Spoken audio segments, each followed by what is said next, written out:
반장들 반가워요. 다 왔네. 양 반장이 왔으니까요. 자, 4월 4일 정치부회 시작합니다. 신 반장, 남북 정상회담 관련한 그 실무회담 있잖아요. 원래 오늘 열리기로 했었는데 하루 연기돼서 내일 열리는 거죠? 네, 원래 요새 회담만 했다 하면 그냥 속전속결이잖아요. 맞아요. 그래서 원래 오늘 회의 때 이설주 오는지 제가 소식 전해드릴 수 있을 줄 알았는데 네, 뭐 생중계는 하는지 등등. 네, 이 북한의 요청으로 인해서 하루 연기가 돼서 내일 전화하면 열립니다. 되죠, 뭐. 네. 네, 내일 전해요. 네.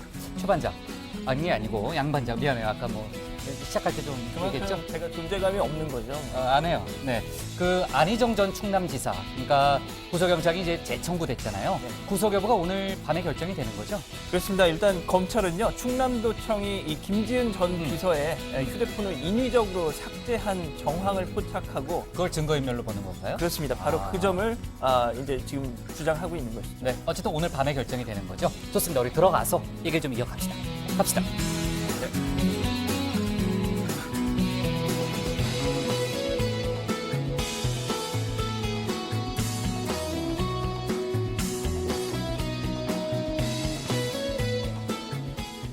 네, 반장들 자리에 앉았으면 정치부회를 시작하죠. 4월 국회, 어제도 정 반장이 얘기했지만요. 문만 열었지 정말 제대로 가동되지 못하고 있습니다. 여야 원내대표가 오늘 조찬 회동을 가졌는데 이견만 확인하는데 그쳤습니다. 지금 의사 일정도 합의가 안 된 상태이기 때문에 벌써부터 빈손 국회가 되는 거 아니냐 이런 우려가 나오고 있고요. 청와대 임종석 비서실장이 오늘 국민투표법 개정을 서둘러 달라는 입장을 아까 청와대 그 기자들 앞에서 공식 발표하기도 했는데 왜냐면은 법률이 개정되지 않으면요 개헌을 위한 국민투표 자체를 할 수가 없습니다. 그러니까 국민투표법 개정을 서둘러 달라는 얘기를 임종석 실장이 했고요. 이번 4월 국회에서 개헌, 추경 정말 중요한 내용을 많이 다뤄야 하는데 안타까운 참 답답한 상황이 이어지고 있습니다. 이런 가운데 대진표가 속속 짜여지면서 지방선거 분위기는 조금씩 가열돼가는 분위기인데 어제도 이제 정 반장이 또 설명했지만요. 서울과 PK가 최대 승부처가 될 거다라는 전망이 나오고 있습니다. 자세한 얘기는 정 반장 발제 때 알아보는 걸로 하고요. 그리고 어제로 우리 예술단의 평양 공연 성황리에 막을 내렸고요. 남북은 본격적으로 이제는 정상회담 준비에 올인한 분위기입니다. 조금 전에 신 반장이 얘기했지만은 의전 경호 보도 관련한 실무회담이 내일 열리는데요. 남북 정상의 이동 경로 그리고 이설주 얘기도 신 반장이 했지만요. 중요한 내용이 많이 결정이 됩니다. 청와대는 북핵 관련해서 어제도 저희가 그런 얘기를 했었잖아요. 일괄 타결과 단계적 타결을 무자르듯이 이분법으로 나누지 않고 두 가지를 버무린 형태의 협상을 준비 중이잖아요. 특히 북미 정상이 첫 대면에서 비핵화라든지 체제 보장 같은 중요한 문제에 대해서 통큰, 포괄적인 큰 틀의 타협을 할 수 있도록 하는데 지금 논의를 집중하고 있고요. 남북 정상회담에서 좋은 결과를 끌어내는 게 북미 정상회담으로 가는 중요한 시발점이라고 볼 수 있겠죠. 자, 좋습니다. 그 얘기는 신 반장 발제 때 다시 한번 논의를 해보고요. 오늘 정치부회는 이렇게 구성을 해보죠. 먼저 최 반장 발제를 들어보면서 이틀 앞으로 다가온 박근혜 전 대통령 선고 공판과 이명박 전 대통령 조사 속보 등을 먼저 알아보고요. 남북 정상회담 소식과 청와대발 뉴스를 이어서 정리하겠습니다. 지방선거와 개헌 관련한 정치권 분위기도 알아봅니다. 그럼 먼저 최종혁 반장의 발제부터 시작하겠습니다.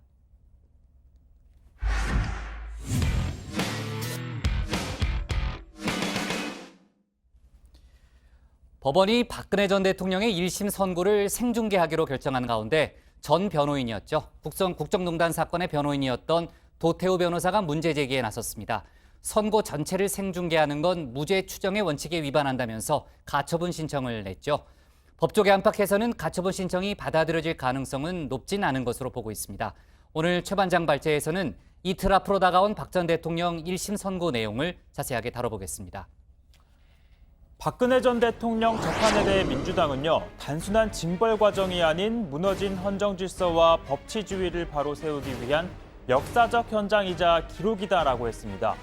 또 선고 생중계도 살아있는 민주주의의 장이다라고 평가했는데요. 하지만 자유한국당의 평가는 달랐습니다. 아무리 죽을 죄를 지은 죄인이라고 하더라도 보호받아야 할 최소한의 인권은 있다는 말씀을 전해드리고 싶습니다. 근자에서 쫓겨난 전직 대통령을 더 이상 저작거리의 구경거리로 만들려 하지 말기를 문재인 정권에 부탁드립니다. 구경거리가 되는 걸 막기 위해서였을까요? 도태우 변호사 생중계 범위를 제한해달라는 가처분 신청을 냈습니다. 판결 주문과 적용 법조 외 부분은 중계하지 말아달라고 요청을 한 건데요. 전체를 공개하는 건 무죄 추정 원칙과 적법 절차 위반이다. 국민의 한 사람인 박 전 대통령에게 회복할 수 없는 손해가 생길 수 있다라고 했습니다. 아시다시피 도 변호사는 탄핵 심판 대리인이었고 또 지난해 10월 박 전 대통령의 재판 보이콧과 동시에 변호인단이 일괄 사퇴할 때까지 이번 사건을 맡았습니다. 그런데 5개월 넘게 재판에서 손을 떼고 있던 분이 왜 이제와 문제를 삼느냐 하실 텐데 사실 도 변호사는 현재 박 전 대통령의 정식 변호인입니다. 국정농단 사태로 정신적 피해를 봤다라면서 시민들이 박 전 대통령을 상대로 청구한 손해배상 소송, 그리고 반대로 블랙리스트를 지시했다는 보도로 명예가 훼손됐다며 박 전 대통령이 기자들을 상대로 청구한 손해배상, 현재 도 변호사는 이 같은 박 전 대통령의 민사소송 13건을 대리하고 있습니다.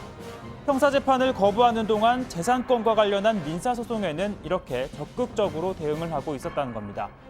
사실 가처분 신청이 받아들여질 가능성은 낮다는 관측이 우세합니다. 재판 당사자인 박 전 대통령이 제기한 게 아닌데다가 선고가 이틀 앞으로 다가와 시간이 촉박한 점도 고려가 될 겁니다. 또 중개 결정은 해당 재판부의 고유한 권한이라는 점에서 다른 재판부가 관여할 사안이 아니라는 해석도 있습니다. 법원은 오늘 기자단과 촬영 각도 등을 조율해 최종 확정하기로 했습니다. 카메라 4대 가운데 2대는 재판부석을, 그리고 1대는 검사석, 그리고 1대는 피고인석을 비추게 되는데요. 카메라는 줌인, 줌아웃 없이 고정된 상태로 촬영을 합니다. 그리고 방청객들은 초상권을 고려해 뒷모습도 찍지 않기로 했습니다. 법원은 지지자들의 소란이나 시위가 격화될 것을 우려해 경찰과도 협의를 하고 있습니다. 현재 법원 주변에 충돌은 없지만 박영수 특검의 장례식 퍼포먼스, 또 김세윤 부장판사를 협박하는 등의 자극적인 문구로 인해 긴장감이 흐르고 있습니다. 모레 선고는 오후 2시 10분부터 시작이 되지만 주문 낭독을 통해서 형량이 확정되려면 오후 4시는 넘어야 할 겁니다. 최순실 씨도 주문 낭독까지 2시간 10분이 걸렸기 때문이죠. 최 씨는 오늘부터 항소심 재판이 시작이 됐습니다. 롯데그룹 경영비리 사건과 함께 재판을 받게 된 신동빈 회장을 제외하고 최순실 그리고 안종범 전 수석이 함께 재판을 받는데요. 두 사람의 입장은 다소 달랐습니다. 안 전 수석 측은 국정농단 사건의 큰 흐름은 거스를 수 없는 것이 아닌가라면서 재단 모금 등에 대해서 다투지 않겠다라고 밝혔습니다. 그러니까 항소심에서는 재단의 강제 모금 등 일부 혐의를 인정한 겁니다. 하지만 최순실 씨 측은 1심의 유죄 판결에 대해 불복하는 취지로 항소 이유를 밝혔습니다. 그러면서 삼성과 롯데의 뇌물 의혹과 관련해 전현직 대기업 임원들을, 그리고 여전히 태블릿 PC와 국정농단은 기획된 것이라는 주장을 펼치면서 언론인과 부장검사 등 10수명을 증인으로 신청했는데요. 채택 여부는 재판부가 추후에 결정하기로 했습니다. 아울러 최 씨 측에선 재판을 앞두고 의견서도 제출을 했다고 합니다. 최 씨의 건강 상태가 좋지 않아 오랜 시간 재판을 받기 힘들다는 취지라고 하는데요. 정신적인 문제뿐 아니라 이번에는 둔부에 욕창이 생겼다고 합니다. 사실 저는 욕창이 생겨본 적은 없지만 사실이라면 앉아 있는 것 자체가 극심한 고통인 건 분명할 겁니다. 앞서 최 씨는 2016년 국정조사 청문회 땐 공황장애가 있다면서 출석을 하지 않았었죠. 그리고 재판 과정에서는 우울증이 있어 살기 힘들다거나 원비어처럼 사망할 정도다라고 호소를 하기도 했습니다. 이 때문에 일각에서는 최 씨가 불리한 상황에 처할 때마다 건강 핑계를 댔다는 지적도 나오고 있습니다. 그리고 40년 지기 박 전 대통령은 최 씨를 위한 탄원서를 단 한 건도 제출하지 않았지만 최 씨는 앞서 결심 공판 당시 재판부에게 박 전 대통령의 선처를 부탁하는 탄원서를 제출했습니다. 최순실에게 박근혜란 아마도 이런 사람이었기 때문이겠죠. 저는 대통령을 모시는 사람으로 생각합니다. 제가 한때는 젊은 대학 시절에는 한장 존경했고, 그래서 또 많이 좋아했고 그랬기 때문에 오늘날까지 옆에서 있었다고 생각합니다. 네, 발제는 이렇게 정리해 보겠습니다. 박근혜 1심 선고 D-2, 최순실 오늘부터 항소심 돌입입니다. 네, 정말 박근혜 전 대통령 1심 선고가 이틀밖에 안 남았네요. 지금 그 하급심 선고 재판 가운데 뭐 사상 처음으로 이제 그 재판 선고 장면을 생중계하는 결정을 내렸잖아요. 어제 저희가 다룬 바 있는데 그 예전에 이제 국정농단 사건의 재판이 아니죠. 변호를 맡았던 도태우 변호사가 오늘 가처분 신청을 냈습니다. 그러니까 아까 이제 최 반장이 설명은 했지만요. 그러니까 사실관계를 다투는 부분까지 그 생중계로 공개하는 것은 무죄 추정의 원칙이 위배된다는 게 이제 도 변호사의 주장입니까? 그렇습니다. 이 전날 법원은 공공의 이익을 고려해서 생중계를 결정했다라고 밝혔습니다. 하지만 도태우 변호사는 국민의 알 권리와 대법원 개정 규칙의 취지를 고려했을 때 형량 선고나 적용 법조 정도는 중계할 수 있지만 최종심도 아닌 1심에서 판결 이유를 전체 다 중계하는 건 무죄 추정의 원칙에 맞지 않는다라고 주장을 한 건데요. 그러니까 피고인은 무죄를 주장하면서 이 재판에서 다투고 있는데 사실관계가 나오는 부분까지 다 중계를 한다면 적법 절차 원리에도 안 맞고 또 피고인이 향후 공정한 재판을 받을 권리도 침해받는다는 그런 주장입니다. 네, 뭐 저희가 뭐 법원의 판단을 뭐 미리 예단할 수는 없지만요. 일단은 가처분 신청이 받아들여질 가능성은 높지 않다는 게 법원의 전반적인 법조계 주변의 관측입니다. 왜냐하면 어제 재판장도 얘기했지만요. 그 피고인 본인이 이제 거부하는 상황에서 공익적 가치가 크다고 판단을 한 거잖아요. 그러니까 아마도 법원이 비슷한 판단을 내리지 않을까라는 분석이 좀 많은데 그 재판이 뭐 얼마 남지 않았으니까요, 정반장. 네. 가처분 결정도 빨리 내리겠네요. 그렇겠습니다. 그리고 방금 도태우 변호사 얘기를 했는데요. 자유한국당에서도 이 박 전 대통령 1심 선고 공판 생중계와 관련해서 도 변호사와 비슷한 지적이 나왔습니다. 김성태 원내대표는 제 아무리 죽을 죄를 지은 죄인이라도 보호받아야 할 최소한의 인권은 있다며 권좌에서 쫓겨난 전직 대통령을 더 이상 저작거리의 구경거리로 만들려 하지 말기를 문재인 정권에 부탁드린다라고 얘기를 했습니다. 홍문표 사무총장도 생중계는 아픈 상처에 대해서 다시 이 상처를 건드리는 행위라면서 언론이 상황을 보고 취재를 하면 되지 생중계까지 하는 건 지나치다라고 주장을 했습니다. 일단 반면 민주당은요, 헌정사상 최초로 대통령 탄핵을 불러일으킨 당사자이자 국민적 관심이 집중된 사안인 만큼 법원의 생중계 결정을 존중한다고 했습니다. 이 백혜련 대변인은 국가의 주권자는 국민이고 법 앞에 만인이 평등하다는 보편적 상식을 확인할 수 있는 살아있는 민주주의의 장인 것이라면서 박 전 대통령이 행정부 수반이자 군 통수권자였던 점을 고려하면 생중계 결정은 공공의 이익에 정확히 결부된다고 했습니다. 내용적, 절차적 정당성을 모두 갖춘 재판부의 생중계 결정에 인민재판, 인권 침해 운운은 사법부의 외압을 행사하고 길들이는 반헌법적 시도인 것입니다. 네, 그러니까 이틀 뒤 금요일 오후 2시 10분부터 그 생중계 아마 선고가 시작되는 모양인데 그 아무래도 이제 최종 마지막 주문 뭐 피고인 박근혜에게 어떻게 선고한다. 그 내려지기까지는 2시간 이상이 걸릴 것이다라는 관측도 많아요. 왜냐하면 이제 최순실 씨도 그랬고요. 앞서 그 중요한 국정농단 사건의 그 피고인들 그 재판이 시간이 꽤 많이 걸렸거든요. 근데 이제 박근혜 전 대통령이 18가지 혐의를 갖고 있지만 그중에 상당수는 또 이미 판단이 내려졌어요. 또 최순실 씨와 같은 재판부이기 때문에 이미 공범 또 주범으로 판단이 됐기 때문에 결국은 관건은 양형이다. 뭐 이런 얘기도 있더라고요. 네, 같은 재판부가 최순실 씨에 대해서는 징역 20년을 선고를 했잖아요. 그렇죠. 그리고 다른 재판부이긴 하지만 블랙리스트 혐의의 김기춘 전 비서실장은 징역 4년, 재단 모금 강요 혐의를 받는 안종범 전 수석도 징역 4년을 선고받았습니다. 결국 징역 30년이 구형된 박 전 대통령이 어느 정도의 중형이 선고될지가 최대 관심이라고 할 수 있는데요. 아까 부장이 말씀한 것처럼 최순실 씨 경우에는 2시 10분부터 선고 공판이 시작이 돼서 제가 정확하게 계산을 해봤더니 4시 20분에 최종 주문을 낭독을 했더라고요. 그러니까 아하. 2시간 10분 동안 이제 선고가 걸린 건데 박근혜 전 대통령의 경우 혐의가 더 많기 더 때문에 많죠. 18가지. 더 오래 걸리지 않겠느냐는 관측이 나오는데 아마 저희 방송 직전까지 이루어지지 않을까 예측도 나옵니다. 아, 그래요? 내일 모레는 이제 최 반장이 좀 바쁘겠네요. 그러네요. 나머지 사람들은 그냥 여유 있게 하고요. 최 반장만 고생하는 걸로 합시다. 놀겠습니다. 네, 아니 놀면 안 되죠. 자, 어쨌든 지금 제가 법조계 주변에 좀 물어보니까요. 징역 20년 이상이 선고될 거라는 관측은 뭐 당연히 뭐 대부분 사람들이 다 하고 있고요. 25년형을 예고하는 사람들이 많더라고요. 한번 좀 지켜보고요. 자, 최순실 씨 같은 경우는 오늘부터 이제 항소심 재판이 시작이 됐습니다. 조금 전에 최 반장이 얘기했지만 1심에서 징역 20년이 선고가 됐잖아요. 오늘 항소심 첫 재판에서 나온 얘기를 좀 들어보니까요. 여전히 뭐 관련 증인들을 무더기로 신청하면서 태블릿 PC 문제도 또 얘기했더라고요. 네, 최 씨 측에서는 뭐 여전히 태블릿 PC 의혹 제기를 하고 있는데 관련해서 손석희 JTBC 사장 그리고 태블릿 PC를 입수한 기자와 태블릿 PC를 검증한 국립과학수사연구소 연구원 그리고 태블릿 PC를 개통한 김한수 전 청와대 행정관을 증인으로 신청을 했습니다. 하지만 검찰은 공소사실과 상관없는 증인들이고 부당한 의혹 제기에 불과하다면서 재판부에 불허해달라고 요청을 한 상태고요.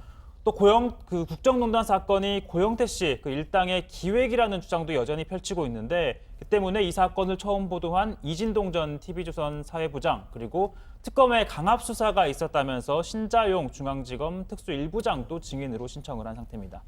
이와 함께 최 씨 측은 승마지원 의혹 등 삼성 뇌물 의혹과 관련해서 박상진 전 사장과 최지성 전 부회장 등 삼성 전직 임원들 그리고 김종 전 문체부 차관도 증인으로 신청했습니다.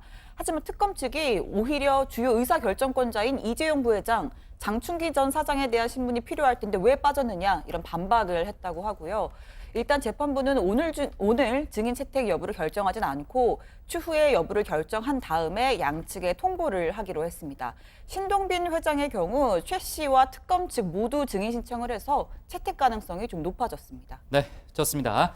자, 뭐 박근혜 전 대통령 재판 얘기는 뭐 내일 모레 저희가 또 계속 해야 되니까요. 여기서 정리를 좀 해보고요.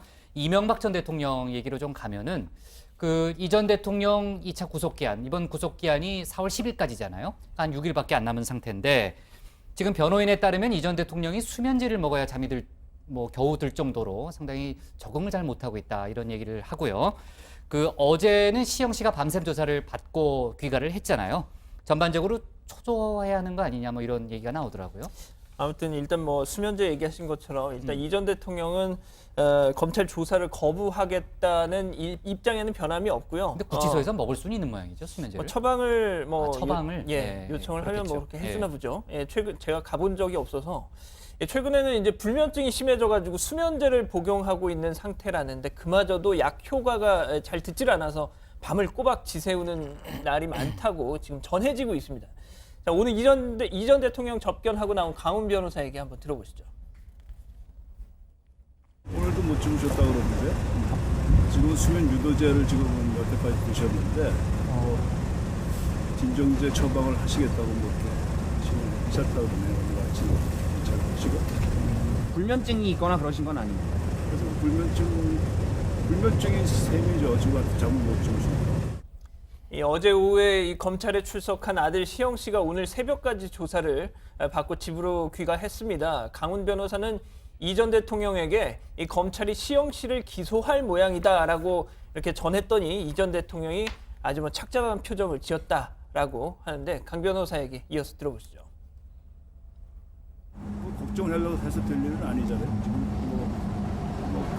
우리 시영 씨 문제는 각오를 하시고 있는 대통령님은 이시영 씨 본인이 각오를 하고 있다는 거. 아니 대통령께서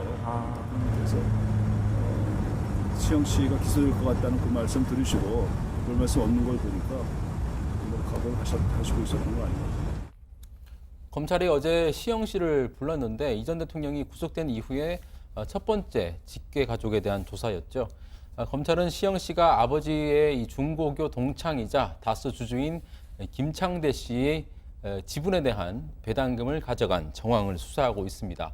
현재 김 씨는 다스의 주식 12,400주를 갖고 있는데 시영 씨가 2014년부터 2017년까지 배당금 3억 원 정도를 받은 것으로 보고 있습니다. 김 씨는 최근 검찰 조사에서 시영 씨의 요구로 배당금을 넘겨줬다라고 진술을 한 것으로 확인이 됐고요. 특히 추적을 피하기 위해서 김 씨가 이 통장에 들어온 돈을 인출해서 현금으로 전달을 했다고 진술을 했습니다. 네, 뭐 저희도 다뤘지만은 김창대 씨가 그 이명박 전 대통령이 60년직이잖아요. 상당히 중요한 진술을 많이 하고 있는 것 같은데, 그러니까 다스 주식이 단 한 주도 없잖아요, 시영 씨가요. 근데 배당금을 가져갔다는 얘기는 결국은 이 전 대통령이 다스 실소유주기 때문에 가능한 거 아니냐, 그런 지적이 좀 나오고 있고요. 자, 그리고 어제 최 반장이 다뤘지만은 삼성의 다스 소송비 대납 관련 수사를 하는 과정에서 삼성의 노조 무력화 관련한 뭐 여러 가지 그 노조 문제와 관련한 문건이 발견이 됐어요. 어제 6천 건이다 그런 얘기를 최 반장이 했던 게 기억이 나는데 검찰이 확보한 문건 중에요. 조합원들을 불법 사찰한 내용도 포함이 돼 있다면서요? 일단 삼성의 그 무노조 경영 원칙을 내세우고 있었는데 2013년 7월이었습니다. 당시 삼성전자 서비스센터 직원 약 400명이 민주노총 금속노조 산하 노동조합을 출범을 했습니다. 그리고 이때 삼성그룹 계열사 노조 가운데 역대 최대 규모였는데요. 그런데 최근 압수수색을 통해 확보한 삼성전자 인사팀 직원 외장하드에서 발견된 문건에는 노조원들의 가입, 탈퇴 현황 등을 정리한 내용이 담겨 있었다고 합니다. 노조를 가입하고 탈퇴한 이유까지 상세하게 담겨 있다고 하는데 노조 측에서는 불법 사찰이라는 입장이고요. 하지만 삼성 측은 일단 실무자들이 작성한 문건에 실행되지 않은 다양한 검토 의견이 포함됐을 수도 있지만 일단은 수사 중인 사안이라 확인이 어렵다는 입장을 밝혀왔습니다. 네, 어제도 얘기했지만은 삼성 노조 관련한 사실상의 재수사를 하고 있는 그런 분위기니까 결과를 저희가 확인할 수는 있겠죠.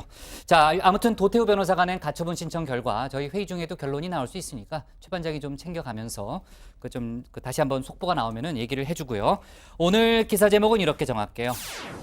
박근혜 선고 D-2 최순실 오늘부터 항소심으로 잡겠습니다. 다음은 신혜원 반장의 발제를 들어보겠습니다.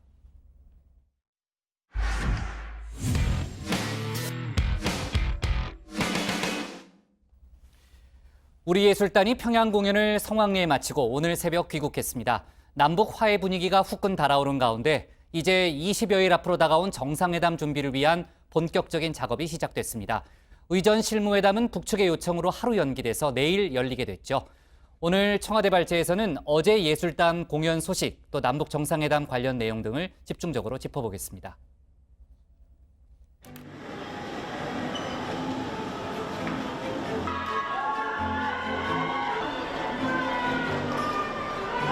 응원해주시고 걱정해주신 덕분에 2회 공연 무사히 잘 마쳤습니다. 다들 이게 뭔가 현실적으로 믿어지지 않을 만큼 감동하셨고 또 그만큼 아마 인천에 도착해서야 내가 어떤 공연을 하고 왔나 실감들 하실 것 같아요.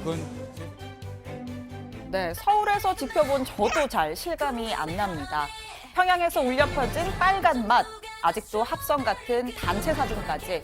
정상회담 사전 행사차 성사된 우리 예술단 평양 공연이 어제 남북 합동 무대를 끝으로 마무리됐습니다. 이미 공연 영상은 많이들 보셨을 것 같아서요. 오늘 청와대 발제에선 북한 관객들의 반응 위주로 하이라이트를 정리해봤습니다.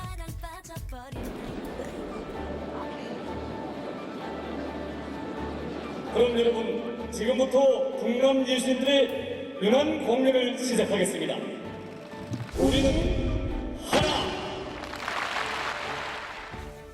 네, 첫 주자로 R&B 디바 정인과 알리가 무대에 올랐는데요. 북한에선 익숙하지 않은 창법 때문인지 아님 공연 초반이라서 긴장이 안 풀려서인지 관객들 다소 경직된 표정을 지었습니다. 자, 이어서 이미 첫 공연 때 눈도장을 찍었던 서현이 북한 노래 푸른 버드나무로 분위기를 달굽니다.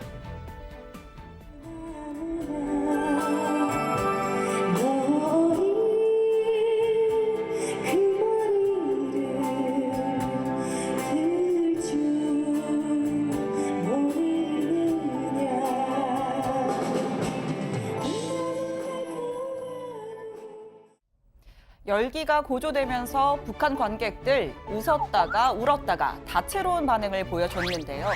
처음 듣는 노래엔 다소 어리둥절해 하다가도 이내 박수로 호응하면서 공연에 점점 빠져들었습니다.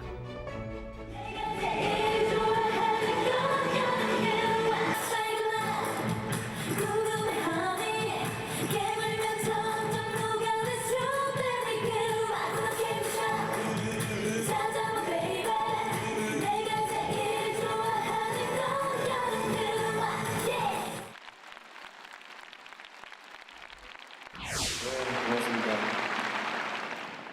저는 오늘 이 자리가 굉장히 감격스럽습니다. 돌아가신 저의 어머니 아버지도 생각나고요. 그러면 할 수 있을 거야. 할 수가 있어. 자, 이어서 김정은 위원장이 제일 큰 관심을 보였다는 백지영, 또 원조 디바 이선희의 무대가 이어졌는데요. 특히 이선희는 삼지연 관현악단의 김옥주와 함께 멋진 듀엣을 선보였습니다.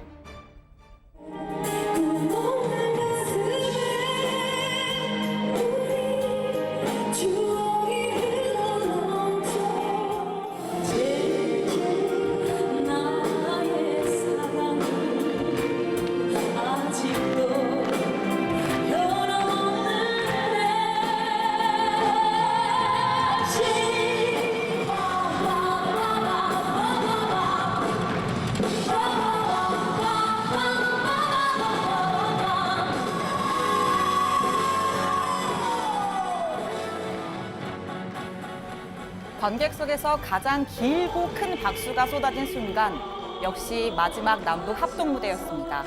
삼지연 관현악단의 연주에 맞춰서 우리의 소원과 다시 만납시다를 불렀는데요. 이때만큼은 북한 관객들도 자리에 일어나서 함께 노래를 불렀습니다. 참고로 예술단은 귀환하기 전 김영철 노동당 부위원장이 주재한 만찬을 함께 했는데요.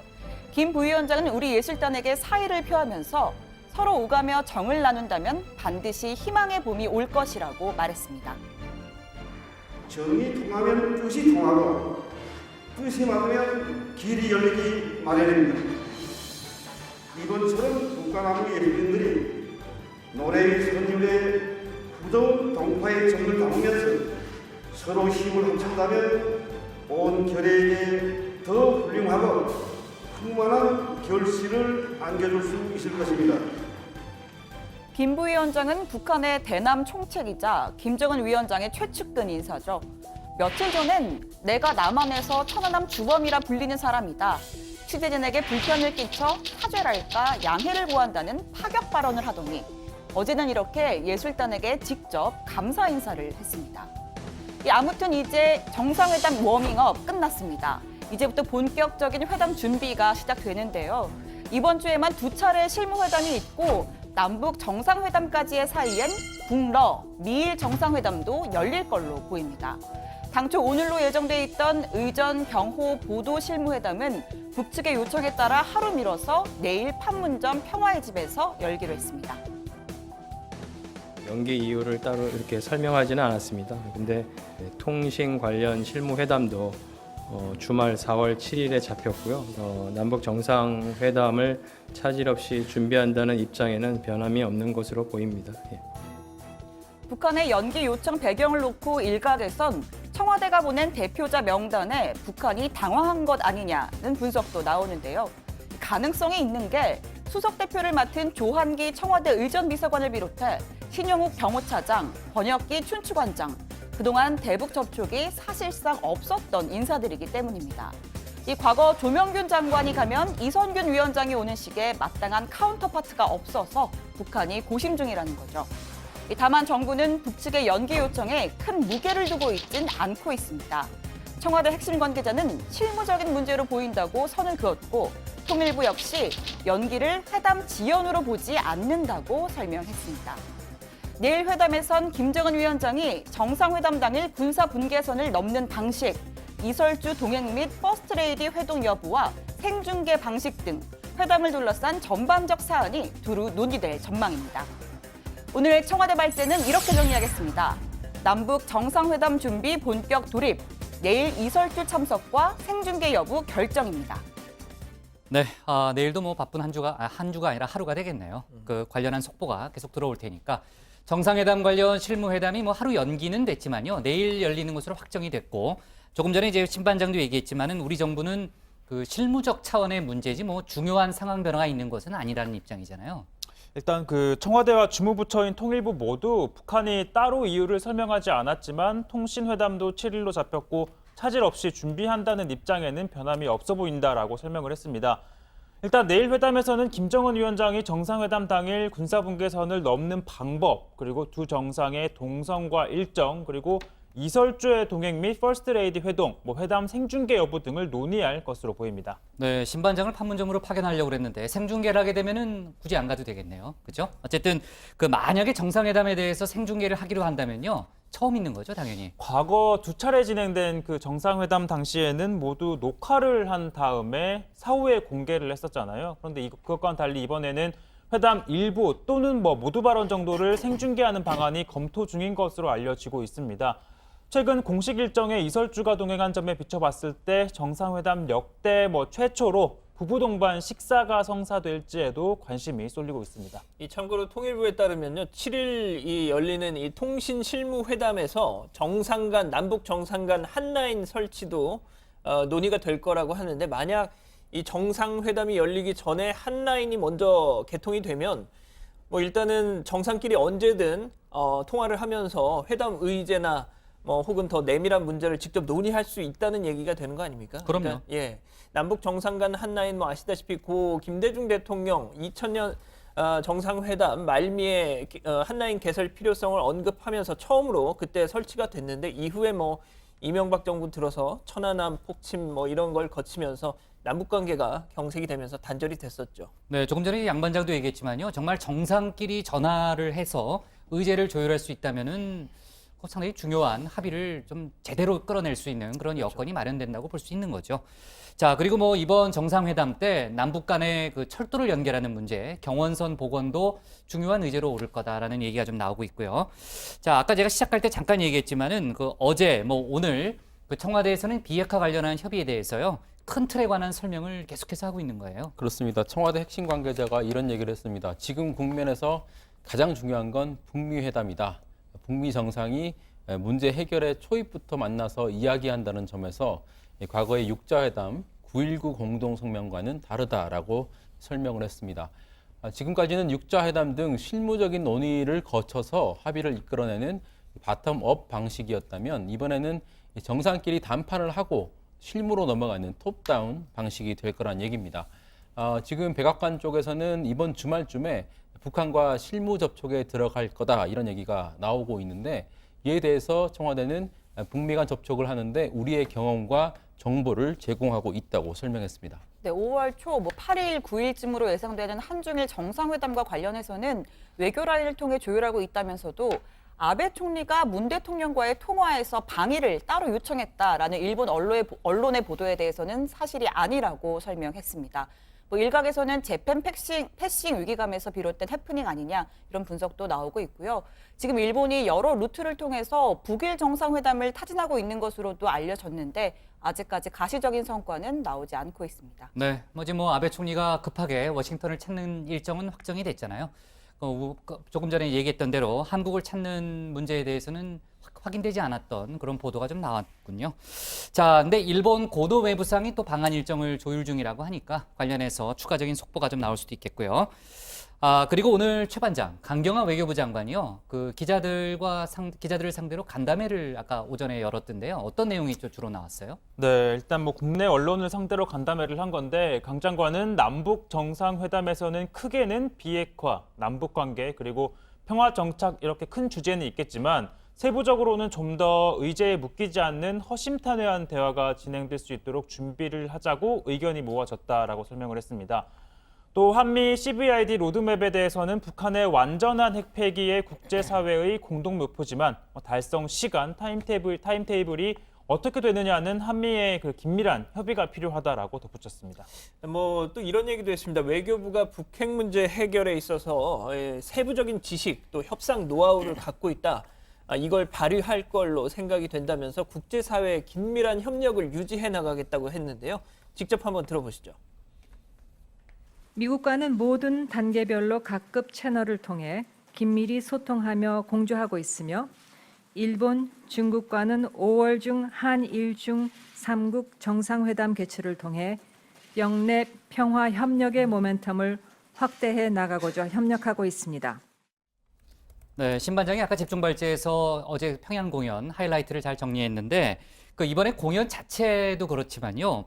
북측이 우리를 대하는 방식, 대우 이런 것들이 정말 파격적이었다라고 평가를 할 수 있겠네요. 그렇습니다. 요즘 흔히 하는 말로 이거 실화냐, 글쎄요. 이런 네. 얘기가 나올 정도로 몇 달 전만 해도 상상할 수도 없었던 일들이 현실로 벌어지고 있습니다. 일단 공연장에 김정은 위원장이 직접 왔죠. 또 조선중앙TV나 노동신문 일면에 주요 기사로 아주 크게 관련 내용을 보도했습니다. 그것도 김정은 위원장이 뭐 레드벨벳 옆에 있는 그런 사진도 맞아요. 함께 예. 게재가 됐고요.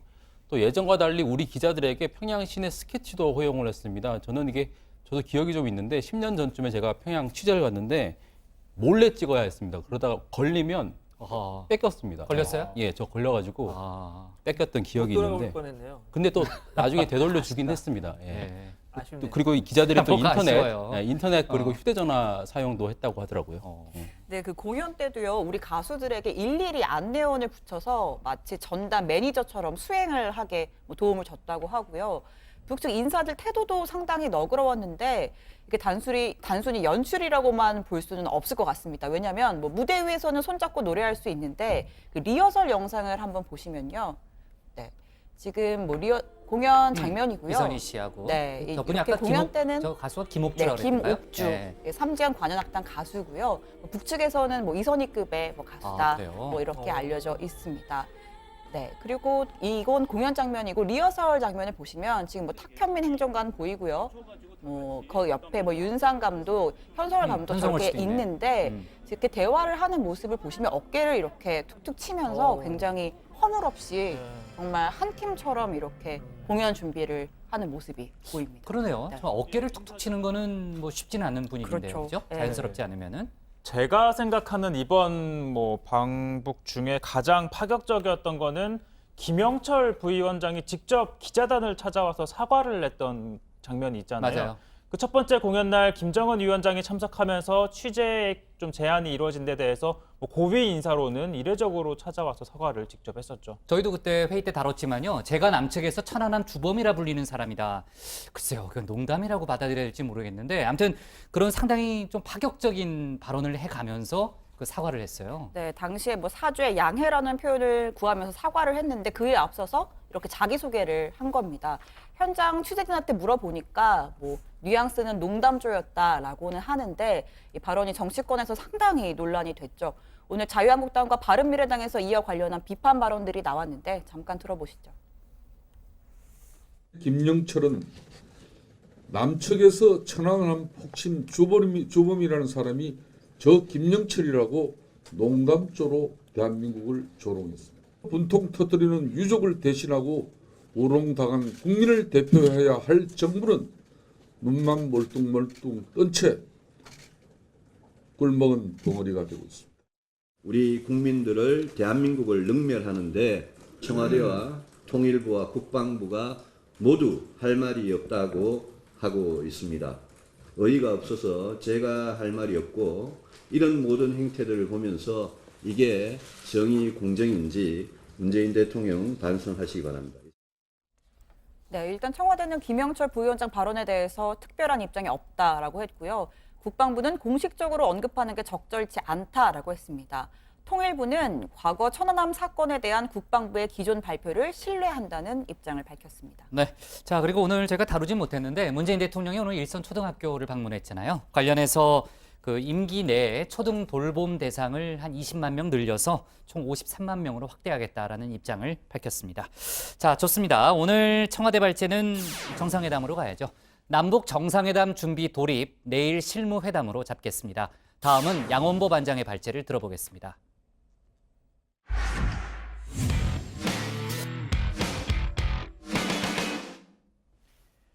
자유한국당 소속 안상수 창원시장이 오늘 탈당 후 무소속 출마를 공식 선언했습니다. 홍준표 대표가 최근 측근인 조진래 전 경남도 부지사를 창원시장 후보로 확정하자 이같이 결정한 거죠. 안 시장은 재선한 뒤 당에 다시 돌아와서 자유한국당을 개혁하겠다라는 입장을 밝혔습니다. 홍준표 대표와의 대리전 과연 승리할 수 있을까요? 오늘 양 반장 발제에서는 관련 소식과 여러 가지 정치권 뉴스를 함께 다뤄보겠습니다. 네, 그렇습니다. 진짜 결국 또 이렇게 갈라서고 말았습니다.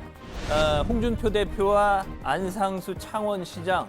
어떤 언론은 이 두 사람 관계를 뭐 톰과 제리에 비유하던데 뭐 톰과 제리는 귀엽기라도 하죠. 일단 이 두 사람의 8년간의 이 감정 싸움 아주 그냥 이 처절하단 말입니다. 나이로는 8년, 그리고 사법연수원 기수로는 7기수 차 이 고향 선후배 간의 이 충돌 결국 또 이렇게 막을 올렸습니다. 최근 홍준표 대표는 창원시장 후보 공천을 측근 분양 사천으로 만들어 버렸습니다.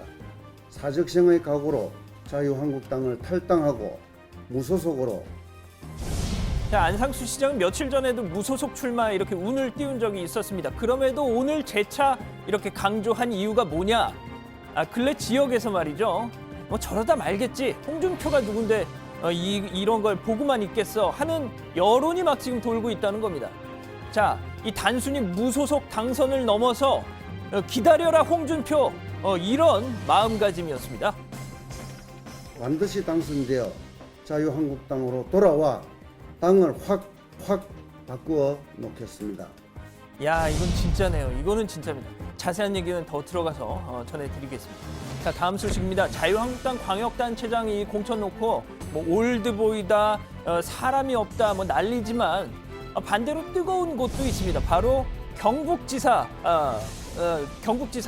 기호순으로 지금 나와 있는 사람이 남유진, 김광림, 이철우, 박명재 이렇게 4파전으로 진행이 되고 있습니다. 그런데요, 이 박근혜 전 대통령에 대한 동정론이 많은 이 지역 특성 때문인지 당신 탄핵 때 뭐 하고 있었어? 이게 지금 최대 쟁점 중에 하나랍니다. 이철우 의원 최근 박 전 대통령에 대해 탄핵안에 찬성표를 던졌다라는 소문에 시달리고 있답니다. 이 보도자료까지 내고 이 천부당 만부당한 소리다 발끈했다고 하네요. 자, 지역신문 기사까지 오늘 이렇게 발췌를 해서 최경환, 조원진, 나 이렇게 등등 5명이 반대한다, 탄핵에 반대한다라고 공언하지 않았느냐라고 했다는 겁니다. 오히려 김광림 의원은 유보, 박명재 의원은 아예 응답을 하지 않았다라면서 말이죠. 자, 뿐만 아닙니다. 지난 2일 TV 토론을 했는데 상대 후보한테서 촛불 집회까지 가놓고 탄핵 반대했더니 거짓말 마셔! 이렇게 한 방을 맞았다는 거죠. 그러고 보니까 저도 얼핏 기억납니다. 이렇게 말했었죠. 11월 5일 날 광화문 현장을 샅샅이 둘러보았습니다. 가족과 함께 갔었는데 현장을 둘러보니까 자발적으로 나오는 사람들이 굉장히 많았습니다. 아니 뭐 솔직히 촛불 집회를 간 게 뭐가 잘못이라고 이렇게 구구절절 해명을 하는 건지 모르겠는데 아무튼 이철우 의원 이렇게 반박을 했습니다. 당시 촛불 집회에 간 건 국회 정보위원장으로서 간 겁니다. 당시 가족을 동반했던 건 신분을 위장하기 위한 것이었고 하마터면 잡혀가 공변을 당할 뻔했죠. 그러니까 이제 국회 정보위원장으로서 쉽게 말하면 이 첩보 활동을 하러 이 촛불 집회의 정황을 살피러 가셨다. 뭐 이런 얘기 같은데 또 이렇게 가족까지 이렇게 동반을 했던 거는 절대 이제 박근혜 전 대통령 탄핵 찬성을 하러 간 게 아니라 신분을 위장하기 위한 트릭. 야, 정말 이철우 의원님 누가 이거 국정원 출신 아니랄까 봐 이건 거의 뭐 007 수준의 이런 모습을 보여주셨네요. 알겠습니다. 자, 다음 소식으로 가보죠. 자, 충남지사 후보 이인재 고문, 자유한국당 고문. 어제 제가 퇴근길에 라디오를 듣고 가는데요. 마침 이인재 고문 인터뷰가 나오지 뭡니까? 관심이 가서 제가 쭉 듣고 있었는데 글쎄 충격적인 얘기가 나왔습니다. 이렇게 말이죠. 여러 가지 경험을 쌓으면서 지나온 세월이기 때문에요. 제가 이제 만으로 69세입니다. 사실은 젊은 나이입니다, 아직. 69, 만으로 69. 나는 아직 60대. 제가 어제 분명히 71다 이렇게 소개를 해드렸거든요. 제가 오보를 전해드렸나 싶어서 다시 찾아봤습니다. 자, 그랬더니 보시죠. 1948년 12월 11일. 그러니까 이게 만 나이에 아직 생일이 지나지 않은 관계로 한 살 더 빼서 그래서 69이다. 이 고문 스스로도 지금 이 올드보이 논란 적잖게 좀 신경이 쓰이긴 하나 봅니다. 자, 다른 사람은 몰라도 저는 이 이인재 고문의 심정 10분 이해합니다. 제가 77년 1월생인데요. 야, 어렸을 때는 음력으로 따져가면서 76년생이라고 바득바득 우겼는데 이제 저도 이제 이렇게 되다 보니까 어떻게든 한 살이라도 깎아보려고 난 아메리칸 스타일이 좋다. 커피도 아메리카노만 마신다 하면서 저도 만 나이를 쓰곤 하는데 그런 제 모습을 방금 발견하게 됐습니다. 자, 불사조 이인재, 피닉제, 선거 벽보만 봐도 이 한국의 현대 정치사가 쭉 한눈에 들어옵니다. 자, 한번 보시죠. 1988년 41살 때 통일민주당 후보 시절 이 고문입니다. 자, 92년 총선, 95년 경기지사, 97년 대선, 2000년 총선, 2004년 총선, 2007년 대선, 2008년, 2012년, 2016년 총선까지. 그리고 이제 두 달 뒤 지방선거에 새롭게 등장할 어떤 모습일지 모르지만 아무튼 그 선거 벽보까지. 그러면 이제 이 벽보만 11장이 되는 건데, 자, 다시 한번 쭉 보시죠. 이인재 고문의 이 한평생이 파노라마처럼 이렇게 점점 젊은 시절에서 이렇게 나이가 들어가는 모습이 한눈에 쫙 펼쳐지지 않습니까? 네, 오늘 준비한 소식은 일단 여기까지입니다. 네, 어쨌든 뭐 그 69이라는 얘기를 이인재 고문이 한 얘기를 들어보니까요. 그 올드보이라는 일각의 얘기 좀 신경을 쓰는 거 아닌가 하는 좀 생각도 드네요. 근데 어제 저희가 얘기했지만요. 올드보이라는 게 생물학적 나이를 얘기하는 건 아니잖아요. 얼마나 참신하냐. 이제 그런 차원의 얘기를 하는 거고 그 건강한 사고를 갖고 있으면은 나이하고는 크게 상관이 없는 거예요. 맞습니다. 부장도 올해 쉬운이신데 저희 중에 네? 제일 깨어 있으시잖아요. 저 쉰 아니에요. 저 40대인데? 40대예요, 저 40대. 부장 69년생 아니세요? 69년생 그러니까 맞아요. 그 절친 강원래, 구준엽 씨 다 69년생 동갑. 올해 우리 나이로 쉰이잖아요. 아니, 전 생일 아직 안 지나가지고요. 그 48이에요, 만으로. 제가 그 미국에 가서 특파원하는 동안에 앞으로는 만 나이로 따지기로 제가 결심을 했습니다. 그러니까 40대예요. 50 아닙니다. 자, 좋고요. 어쨌든 안상수 시장 뭐 결국은 무소속 출마를 선택을 했는데 홍준표 자유한국당 대표하고는 정말 이제 갈 때까지 가겠다. 뭐 그런 분위기예요. 그렇습니다. 그런데 뭐 지금 뭐 안상수 시장 한 명의 문제가 아닙니다.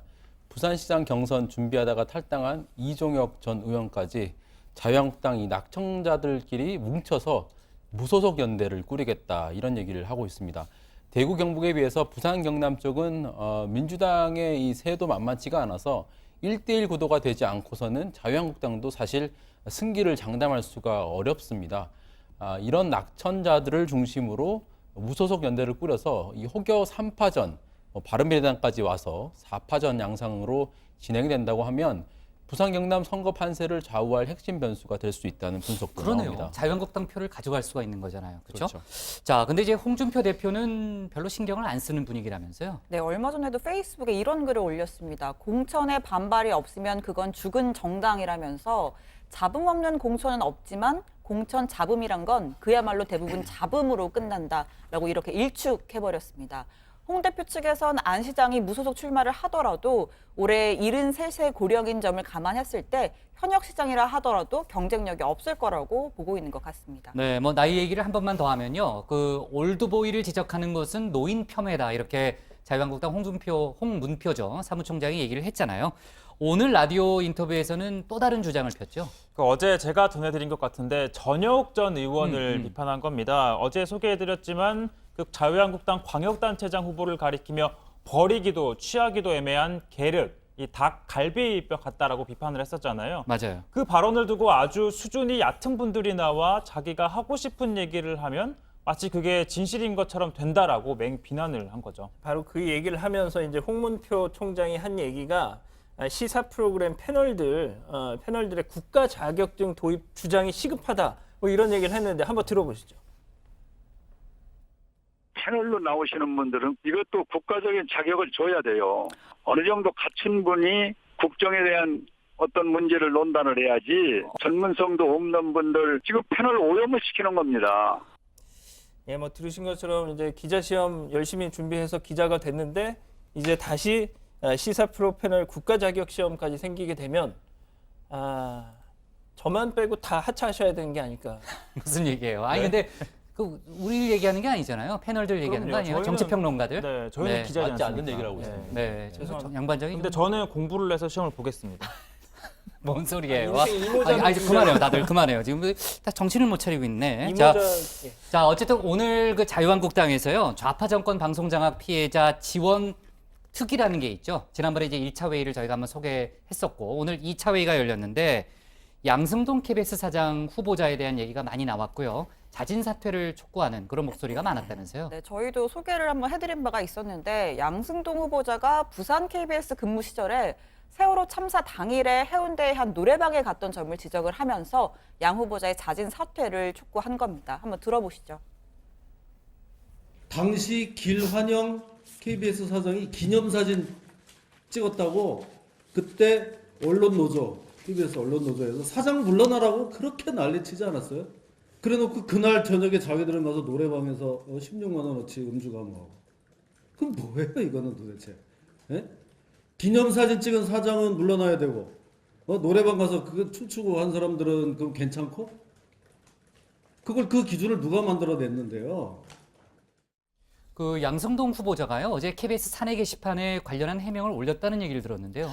그렇습니다. 이런 내용입니다. 당시에 아침마당 부산 300회 특집 녹화 후에 제작진과 출연진 20여 명이 한 달 전부터 예정됐던 회식을 진행을 했는데 미리 논의를 해서 예정된 회식을 연기, 취소하는 게 바람직했다고 생각한다면서 이번 건으로 심려를 끼쳐드린 세월호 유가족께 진심으로 사과드린다라고 밝혔습니다. 네. 그리고 오늘 그 회의를 보니까요. MBC 박상후 전 시사제작국장인가요? 그 부국장이죠. 부국장. 그리고 김세희 기자도 그 참석을 했던데 지난번에 1차 회의에 참석한 다음에 3개월의 대기발령을 받았다는 얘기가 있더라고요. 네, 맞습니다. 그 MBC 정상화위원회의 조사에 계속 응하지 않은 이유로 그런 징계를 받은 건데요. 현재 사측에 대한 강한 성토를 했는데요. 한번 들어보시죠. 23% 시청률로 완전히 붕괴된 드라마 왕국. 오늘 속보를 보니까 MBC 드라마 가운데 하나는 2%대가 무너졌습니다. 1.9%의 시청률을 기록했습니다. 팟캐스트 수준으로 하향 평준화됐다는 비판을 받고 있는 시사 프로그램들. MBC는 현재 총체적인 난국입니다. 네, 전국 언론노조 MBC 본부는요. 박상우 전 부국장이 특정 전당과 손잡고 정상화위원회의 취지를 부정하고 있다. 사실관계를 왜곡하고 있다라면서 이렇게 비판했습니다. 네, 자, 그 강원랜드 관련한 속보도 좀 많이 있는데 염동열 의원을 모레 소환한다는 속보는 어제 나왔었고요. 권성동 의원의 금융 내역을 추적 중이다라는 보도도 좀 나오고 있는데 관련해서 소환이 임박했다 이런 얘기도 있네요. 좋습니다. 오늘 기사 제목은요. 일단 누구로 잡을까요? 아까 오늘 다루진 못했는데 안희정 지사 얘기로 좀 갑시다. 안희정 두 번째 영장실시심사 출석으로 정하겠습니다. 다음은 정강현 반장의 발제를 들어보겠습니다.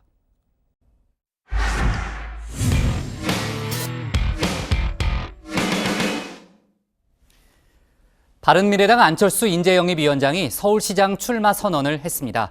2011년에 불출마 선언을 한 이후 정확히 7년 만에 서울시장에 다시 도전하게 된 거죠.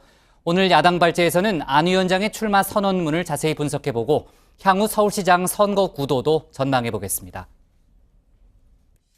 시민 안철수, 서울특별시장 선거에 나서기로 결심하고 맨 먼저 서울시민 여러분께 보고드립니다.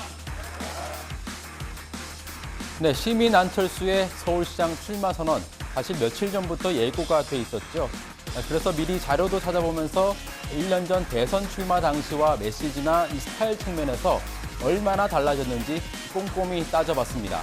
다른 건 몰라도 연설 스타일 하나는 확연히 바뀌었습니다. 1년 전과 비교해서 들어보시죠. 개혁의 적임자 누굽니까? 통합의 적임자 누굽니까? 미래의 적임자 누굽니까? 위선과 무능이 판치는 세상을 서울시에부터 혁파하겠습니다. 제가 가진 경험을 서울시를 바꾸는데 모두 쏟아붓겠습니다. 네, 굳이 부연 설명을 드리지 않아도 누굽니까? 하겠습니다. 네, 목소리 톤부터가 완전히 달라졌죠. 다만 이 달라지지 않은 게 하나 있다면 이렇게 주먹을 불끈 쥐고 이 V자로 이 팔을 뻗는 특유의 자세는 1년 전과 변함이 없었습니다. 자, 이제 한 걸음 더 들어가 보겠습니다. 출마 선언문부터 자세히 분석해 보죠. 세 가지 키워드로 정리해봤습니다. 먼저 박원순입니다. 안 위원장은 7년 전 서울시장 불출마를 이렇게 거론했습니다. 7년 전 가을 저 안철수에게서 희망을 찾고 싶어 하셨던 그 서울 시민의 열망에도 답하지 못했던 기억 또한 지금도 생생합니다. 그 죄송스러운 마음까지 되새기고 사과드립니다. 자, 그렇다면 7년 전에 무슨 일이 있었는지 다시 한번 보고 가시겠습니다. 저는 이번 서울시장 보궐선거에 출마하지 않기로 했습니다.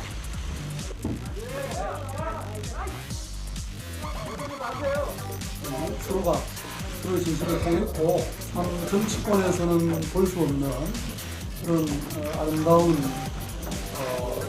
합의를 저는 했다고 생각합니다. 자, 박원순 당시 후보가 아름다운 합의라고 불렀던 7년 전 장면이었습니다. 자, 그런데 사실 이런 이벤트 이전에 당시 안철수 교수가 이미 불출마 결심을 했었다는 증언이 나왔습니다.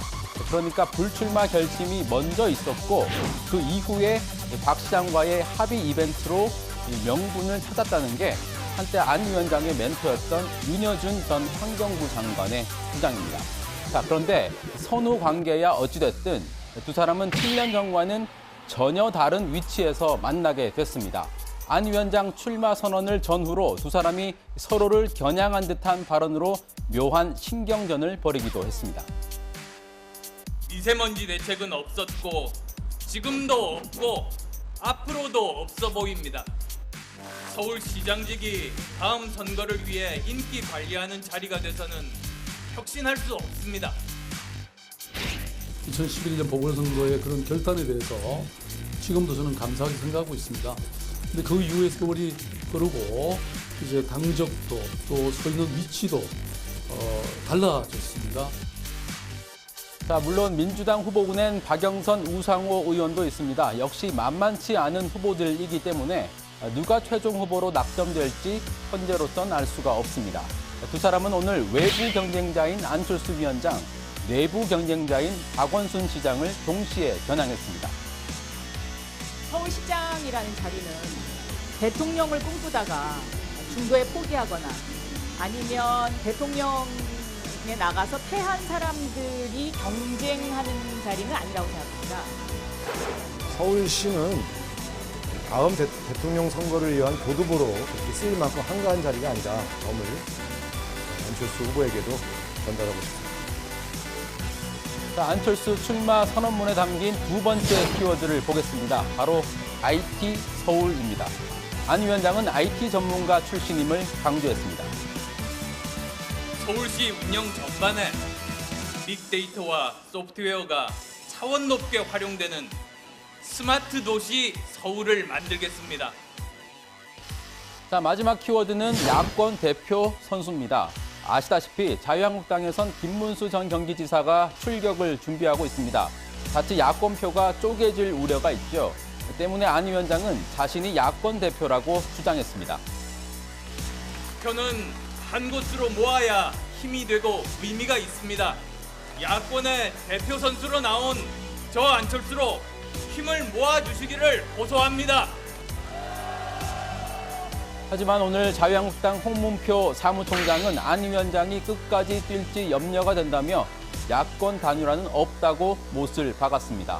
며칠 이내로 김문수 전 지사가 공식 출마 선언을 하게 된다면 야권 후보 간의 주도권 경쟁이 치열해질 전망입니다.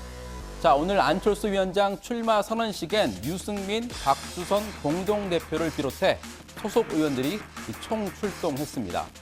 그리고 미래 서울이란 글자에 새싹도 심으면서 승리를 다짐하기도 했습니다.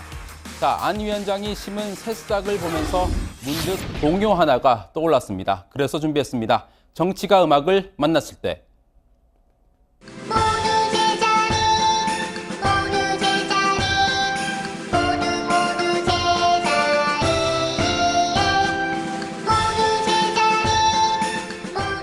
네, 모두 제자리라는 동요입니다. 안철수 위원장은 정치 입문 7년 만에 출발점이었던 제자리로 돌아갔습니다. 2011년 서울시장 출마를 검토하다가 뜻을 접었던 게 안철수 정치의 시작이었죠. 그런데 7년 전 새정치를 내걸었던 정치 신인 안철수와 지금의 8년차 정치인 안철수는 같은 인물일까요? 서울 시민들이 어떤 판단을 내릴지 주목이 됩니다. 오늘 야당 기사 제목은 안철수 7년 만에 서울시장 재도전입니다. 서울시장 얘기는 뒤에 저희가 시간이 남는 범위 내에서 해보는 걸로 하고요. 국회 상황부터 좀 짚어볼게요. 오늘 아침에 원내대표들이 조찬회동을 했잖아요. 양반장. 성과가 없었던 거죠? 예, 오늘 여야 4개 교섭단체 대표들이요. 한 식당에서 개헌안 그리고 임시국회 일정 등을 놓고 협상을 벌였는데 역시 소득이 없었습니다. 그런데 오늘 자유한국당 김성태 원내대표가 새로운 제안을 하나 했는데 한번 들어보시죠. 청와대에서 용인하지 않는 한 우원식 원내대표가 개헌 협상의 파트너로서 실질적인 역할을 하는데 분명한 한계가 있다고 보여지는 만큼 여야 원내대표와의 청와대 회동을 통해서 개헌 정국을 실질적으로 풀어나가는 것이 현실적인 해법이라고 생각하는데 대통령의 의향은 어떠신지 여쭤보고자 합니다. 그러니까 우원식 원내대표에게 실질적인 협상 권한이 있다고 보여지지 않는다. 그러니까 대통령하고 직접 얘기해야겠다. 일종의 민주당 패싱 이런 전략이라고 볼 수 있는데 그러네요. 민주당은 즉각 당연히 거부를 하겠죠. 우원식 원내대표, 한국당이 대통령 발의안을 취소하라고 하면서 만나자고 하는 것은 옳지 않다. 국회 의사일정 문제와 개헌 문제는 국회가 결정한 문제이기 때문에 대통령 회동 의제로 적합하지 않다라고 입장을 밝혔습니다. 청와대 입장도 여당과 같지 않을까요? 일단 그렇게 보여지는데 지금 청와대는 6월 개헌 동시투표라는 입장, 확실한 입장을 고수하고 있잖아요. 맞습니다. 오늘 청와대 임종석 대통령 비서실장이 4월 임시국회에서 조속한 국민투표법 개정으로 개헌의 진정성과 의지를 보여주길 간곡히 부탁한다는 내용의 국민투표법 개정 촉구에 대한 입장문을 발표했습니다. 2014년 7월에 헌재에서 현행 국민투표법에 대한 위헌 결정을 내렸기 때문에 이걸 국회에서 개정하지 않으면 6월 개헌 자체가 불가능한 상황이기 때문인데요. 임 실장은 국민투표법이 위헌 상태에 놓여 있는 건 국민의 헌법적 권리에 대한 도전이라면서 이를 바로잡지 않고서는 헌법기관의 책무를 다한다고 볼 수 없고 국회도 직무유기라는 비판에서 자유로울 수 없다고 강조했습니다. 임 실장은 이번 주 내로 이 국민투표법 개정을 촉구하는 대통령의 서한을 국회에 보낼 계획이라고 밝혔습니다. 네, 자 서울시장 선거 얘기로 잠깐 넘어가 볼게요. 안철수 바른미래당 인재영입위원장이 7년 만이네요. 서울시장 재도전에 나섰네요. 그렇습니다. 2011년에 서울시장 출마를 준비하면서 정치에 처음으로 입문을 했는데 어떻게 보면 출발점으로 다시 돌아온 셈입니다. 흥미로운 대목은 7년 전에는 대선 도전이라는 큰 뜻이 있었기 때문에 다소 여유롭게 불출마를 선택할 수 있었는지는 모르겠지만 이번에는 사실 정치적인 명운이 걸린 아주 중대한 그리고 위중한 상황입니다. 이번 도전에 실패하게 되면 사실상 정치 생명도 위태롭게 되고 바른미래당의 운명도 어떻게 될지 상담하기 힘든 그런 상황이죠. 네, 전반적인 분위기를 보면 안철수 위원장은 박원순 서울시장을 잠재적 경쟁자로 설정한 일단은 그런 분위기로 보여요. 예, 일단 안 위원장 입장에서는 박원순 시장과 1대1 구도가 되는 게 가장 좋을 수 있다는 분석이 많습니다. 어찌됐든 7년 전에 본인이 불출마를 먼저 결심하고 박원순 시장을 밀어준 셈이 됐기 때문에 박원순 시장 입장에서는 일종의 정치적인 채무가 있다고도 말할 수 있을 테니까요. 물론 박 시장은 7년 전과 지금은 서로 당적도 다르고 서 있는 위치도 다르다 하면서 부정하고 있죠. 안 위원장 역시 오늘 기자회견에서 7년 전엔 박 시장이 잘할 거라고 믿었는데 그런 7년간의 시기를 많이 놓쳤다 이렇게 비판을 여러 번 하기도 하더라고요. 지금 안철수 위원장이 얼마나 박원순 시장을 견제하고 있는지 알 수 있는 게 또 하나 있는데요. 제가 지도를 하나 준비했습니다. 지금 여기서 보시면요. 안국 빌딩이 박원순 시장의 캠프가 있는 곳이고요. 그리고 길 건너편인 동인 빌딩이 이 안 위원장 캠프 사무실을 차린 곳입니다. 불과 160m 정도 걸어서 3분 거리밖에 되지 않는데 정치권에서는 박 시장과의 정면 승부를 염두에 두고 캠프 사무실도 정한 것 아니냐 이런 해석이 나오고 있습니다. 아, 그렇군요. 일단은 뭐 해석이죠. 그렇죠. 뭐 안철수 네. 위원장 측에서 설명한 건 아니고요.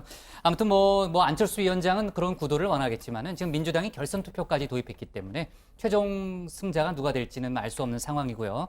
또 한국당에서도 김문수 전 지사가 나올 거기 때문에 야권표가 또 쪼개지잖아요. 그러니까 여러 가지 상황은 상당히 유동적이다 이렇게 좀 볼 수 있을 것 같고요.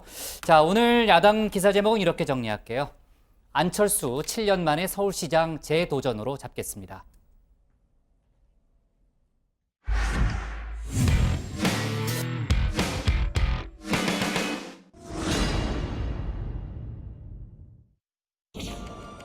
이미 사망했습니다. 도서관이 책상을 탁 치니 억 하고 쓰러졌답니다. 어쩌자는 건데요? 총등 군인들하고 싸울 거예요? 어떻게 싸울 건데? 뭐라도 해야죠. 박종찬을 살려내라!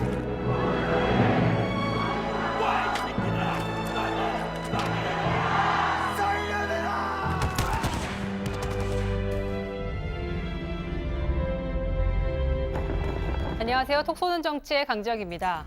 영화 1987은 87년 민주화 운동을 촉발시켰던 고 박종철 열사의 고문치사 사건을 그렸습니다.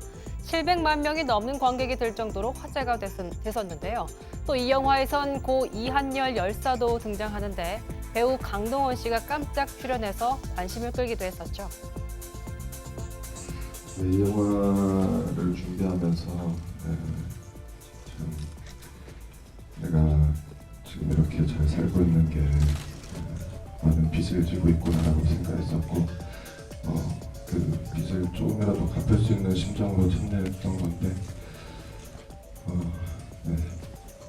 아직도 마음이 많이 아프고 아무튼 열심히 앞으로도 좋은 영화 찍으면서 보답하도록 하려고 합니다. 그리고 고 이한열 열사의 어머니 배은심 씨와의 돈독한 인연을 이렇게 보이기도 했습니다. 고 박종철 열사와 고 이한열 열사, 이 두 사람의 죽음이 우리 현대사를 바꿨다고 해도 과언이 아닙니다. 그런데 이 두 사람이 한 입시학원의 홍보 문구에 등장해서 논란이 일고 있습니다. 네, 지금 보시는 사진은 종로학원이 제작한 포스터입니다.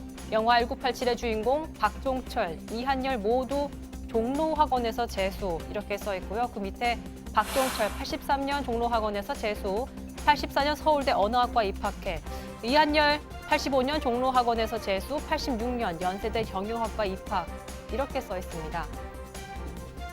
물론 두 사람이 종로학원에서 재수한 건 맞지만 돈 없는 마케팅이란 비난이 일고 있는데요. 경솔하기 짝이 없는 상업주의다. 수능날 재수학원 홍보한 것보다 혐오스럽다. 유족의 동의는 받았냐 등의 댓글들이 이어지고 있습니다. 그래서 우선 저희 제작진이 이한열 기념사업회의 입장을 들어봤습니다. 내부적으로는 사용하지 않고 학원 내부에서만 사용했다고 하시더라고요. 그런데 이제 그러실지라도 저희한테 사전에 좀 협의를 하셨으면 좋았을 것 같고, 그리고 또 이제 현재로는 그게 이렇게 좀 상업적인 마케팅적인 성격이 있구나처럼 보여요. 이에 대해서 저희가 종로학원 측의 입장도 들어봤는데요. 상업적으로 이용할 의도가 전혀 없었으며 오히려 이한열, 박종철 열사를 잘 모르는 학생들에게 알리려는 의도였다고 말했습니다. 여기 학원 출신들이 내 훌륭하신 분이고 또 자부심도 좀 느낄 수 있다. 또 마침 그때 또 영화가 나오기도 하고 그랬으니까 더 피부적으로 좀 더 와닿지 않을까라는 그런 생각이 했던 거고, 지금 와서 생각을 해보니까 저희가 또 이런 또 오해를 불러일으킬 수 있었던 부분들이 사실 좀 저도 이제 와서 좀 생각이 됐던 거고, 다소 좀 저희도 좀 경솔했고 좀 죄송하다는 마음이 좀 듭니다. 종로학원은 지난해 입시 설명회 때 문재인 대통령 영상을 등장시키면서 문 대통령이 71년 종로학원 수석 입학생이라고 소개하기도 했습니다. 실제로 문 대통령은 종로학원 시험에서 수석을 해서 학원비를 면제받았다는 일화는 잘 알려져 있습니다. 다시 돌아와서 학원 홍보는 아니었다고 하지만 이런 방식으로 두 열사를 알리는 게 옳은가 하는 부분은 논란으로 남아 있습니다. 종로학원 측이 앞으로 두 열사를 알리는 데 노력하겠다고 하니 조금 더 지켜봐야겠습니다.